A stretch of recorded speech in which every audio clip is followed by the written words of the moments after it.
il va le faire.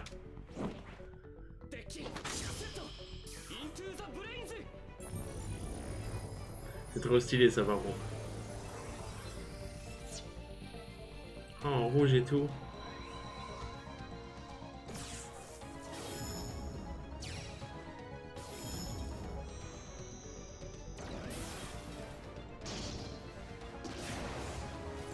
C'est trop bien.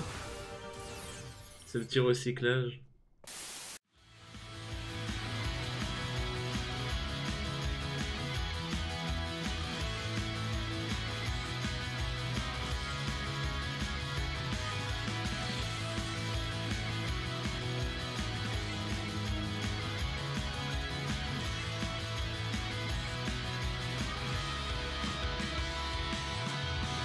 Into the plains.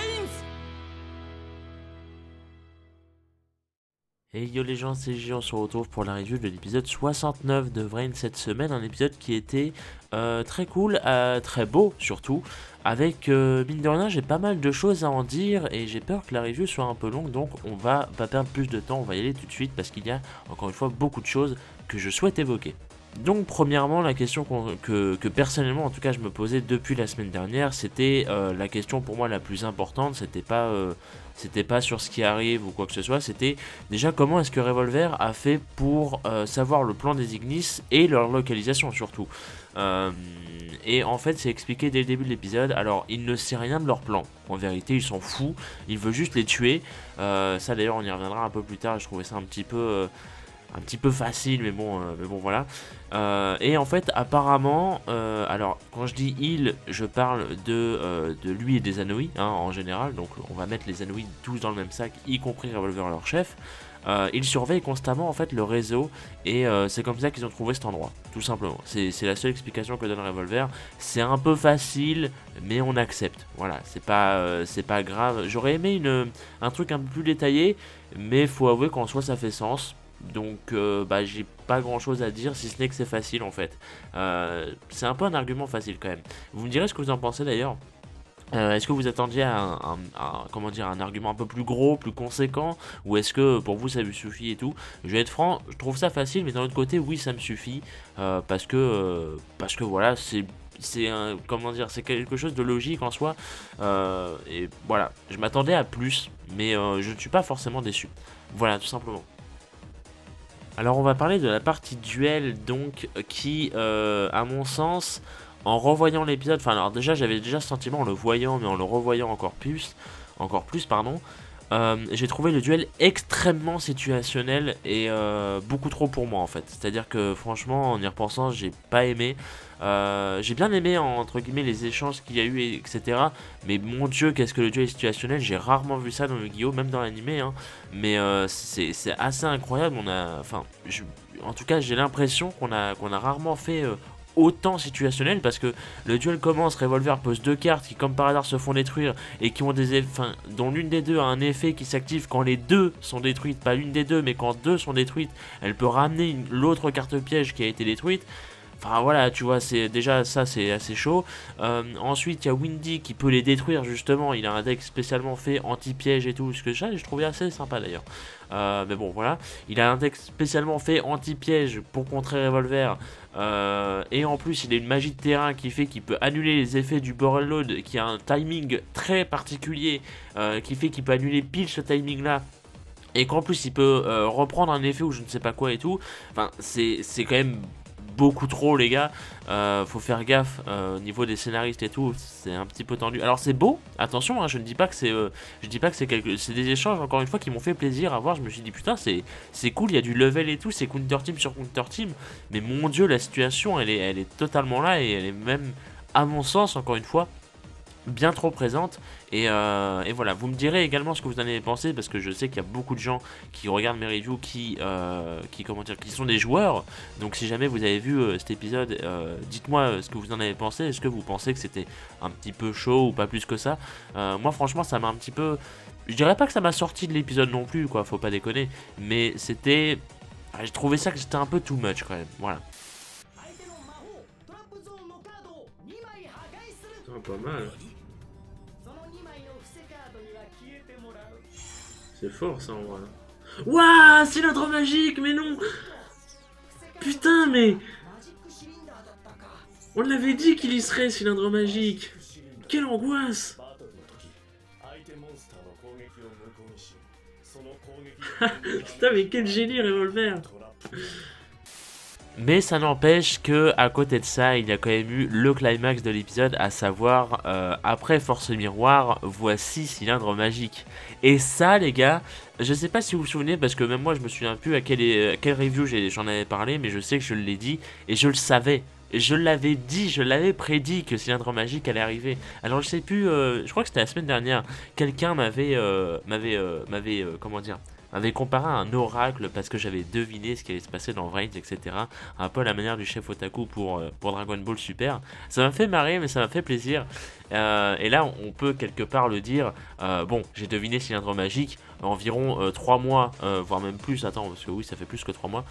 Plusieurs mois avant que ça n'arrive, je suis quand même un sacré devin. On peut se le dire. Donc maintenant, je vous le dis. À quand est-ce qu'on aura prison dimensionnelle, épouvantail de ferraille, voire même lien gravitationnel dans Vrains? Ces cartes vont arriver et tout ça grâce au meilleur personnage nommé Revolver. Et ça c'est beau. Alors souvent, enfin vous me connaissez, comment dire, vous savez que j'adore Armor Sakuretsu, c'est devenu un espèce de mème dans ma communauté si on peut dire. Mais donc comment dire, je voulais enchaîner par le fait que on va sûrement me dire bah, pourquoi pas Armure Sakuretsu, et malheureusement les gars ça ne sera pas possible. Pourquoi? Tout simplement parce que si vous regardez Force Miroir et Cylindre Magique, c'est deux cartes opposées qui ont un peu approximativement le même effet mais qui sont opposées malgré tout. C'est à dire que Force Miroir est déjà une carte qui annule, enfin non, pas qui annule mais qui détruit des monstres.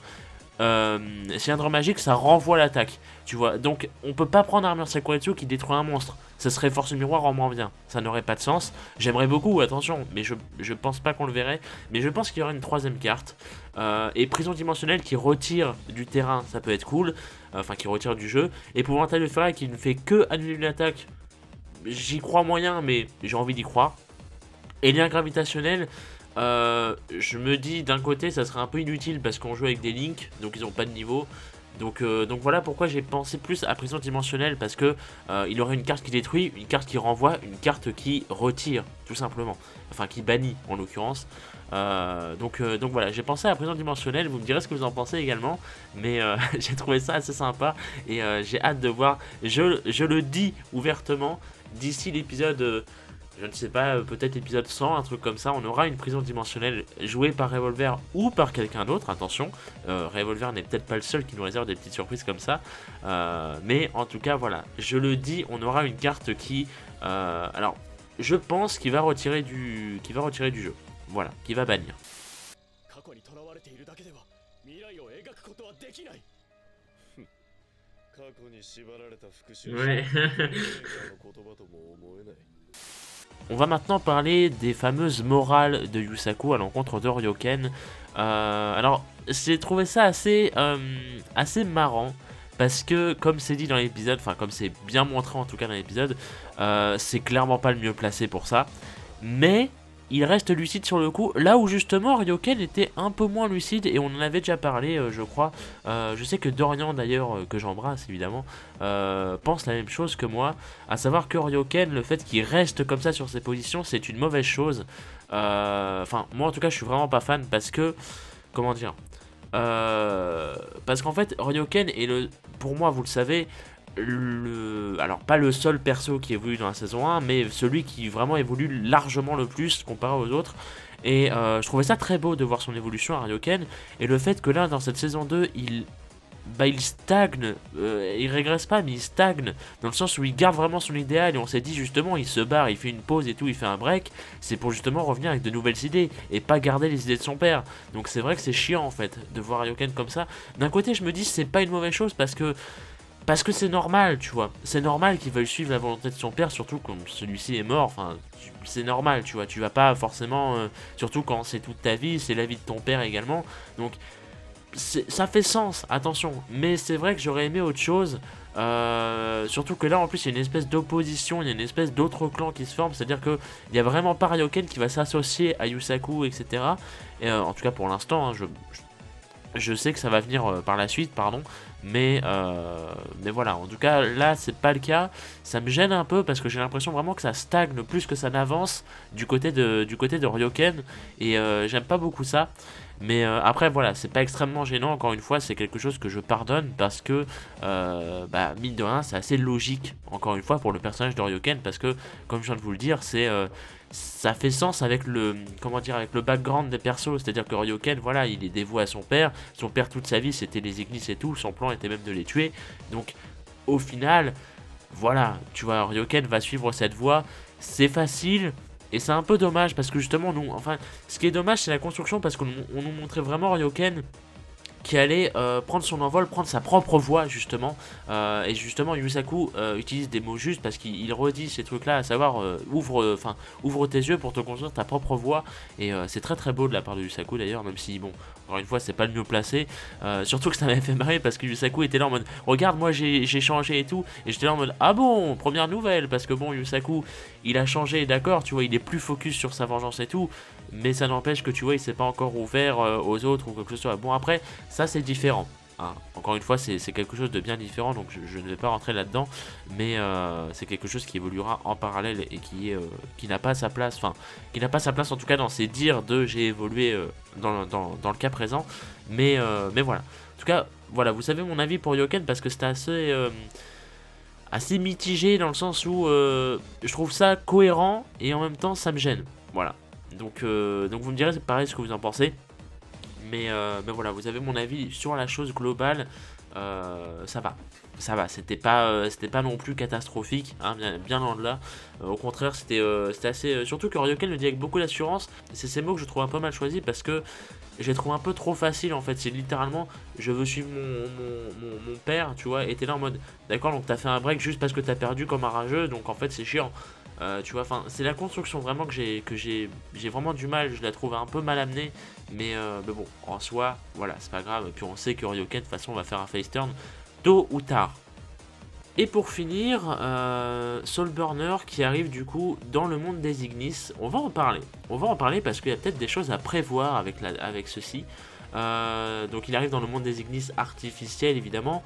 Les Aneuils pendant ce temps-là, eux sont en train de tout détruire, ils sont en train de tuer des échos, et ça vous savez que ça m'a mis hors de moi, j'étais vraiment pas bien, j'étais là en mode putain mais écho, et ça m'a rappelé, à chaque fois que je dis écho et qu'on parle de Vrain, je pense à Echo, la partenaire d'Adrien dans GX, et ça me fait toujours un petit truc au cœur parce que je revois Echo qui meurt, enfin Adrien qui regrette la mort d'Echo plutôt, et ça me fait toujours un petit truc au cœur, surtout que le doubleur était très bon à ce passage, mais c'est autre chose, pardon. Donc oui, donc les Anouis sont en train de tout détruire, et donc qu'est-ce qu'on peut attendre par rapport à Soulburner? Est-ce qu'il va rejoindre directement Playmaker, Revolver, etc. Est-ce qu'il va se confronter aux Anouis?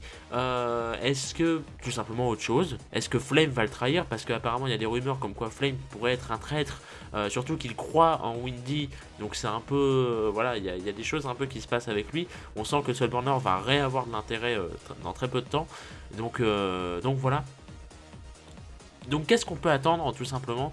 Eh bien à mon sens, alors je dirais pas à mon sens, mais je pense en fait, parce que je sais qu'il y a beaucoup de gens qui attendent un Spectre contre Soulburner, qui serait très justifié justement, parce que voilà comment j'imaginerais le scénario, c'est-à-dire que Soulburner, on sait qu'il n'aime pas les Anouis.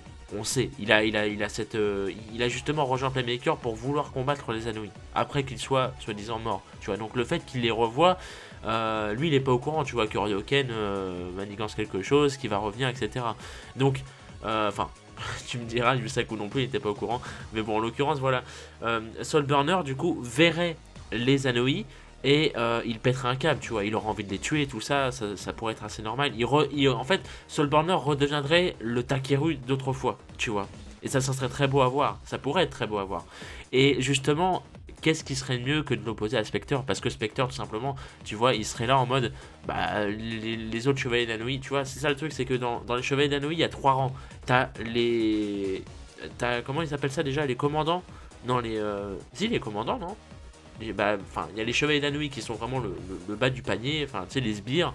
T'as les commandants d'Anouï qui sont, du coup, Vaira, Faust et Genomu. T'as Spectre qui est le bras droit de Revolver, et t'as Revolver. Donc en soi ça fait même 4 ans, pas 3, mais du coup voilà.